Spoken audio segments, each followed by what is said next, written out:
The IC555 is used in the stable mode with the frequency depending on the values of register R2, R3 and C2. The values of R2, R3, C2 are 100k ohm, 22k ohm and 22 mu ohm respectively. By substituting the given parameters in the respective formulas for IC555 in the stable mode, we get the following values. The frequency of the operation of the circuit is given by 0.000455 Hz.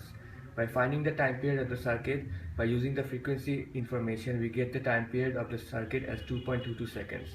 This means the circuit has an on-off repeating time period of about 2.22 seconds. Now we'll demonstrate the project. Thank you.